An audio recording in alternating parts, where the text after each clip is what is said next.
Also topping our news today, fallen officer Andres Vasquez-Lasso. And as we said, we are learning so much more about the moments leading to the officer's killing.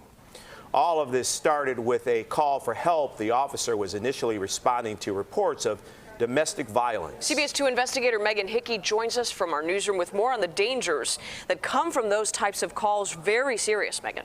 Right. We're still working to gather details on this case, but CPD said Officer Vasquez-Lasso was there because a woman reported that she was being chased by a man with a gun. We're learning domestic disturbance calls claim an alarming number of officers' lives across the country. At the core root of all of this is power and control. And the moment that perpetrators of these crimes feel like their power is slipping away, then usually we see escalated forms of violence. Stephanie Love Patterson, with connections for abused women and their children, says anecdotally her organization has seen violence intensify if calls get to the level where police are dispatched. And sadly, that's also reflected in the most recent police officer death data collected by the FBI. In 2021, 73 law enforcement officers died from non-accidental injuries incurred in the line of duty nationwide. 7 of those officers were responding to disturbances, including domestic violence calls.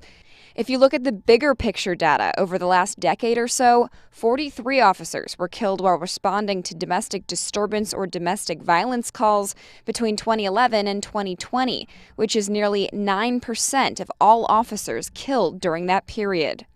Absolutely. Domestic violence calls are very dangerous, in part because survivors often wait to call law enforcement until the lethality risk is very high. Amanda Pyron, executive director for the network advocating against domestic violence, explained that while we're still waiting to learn the specifics of this particular case, she hopes that domestic violence survivors across our area will take note. The one way that we can think of to prevent or to decrease the lethality of domestic violence and of officer-involved homicides like this is to have survivors reach out for help earlier.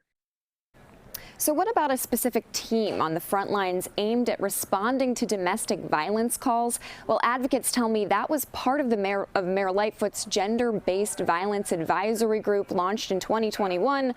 We'll check on the progress coming up at 6.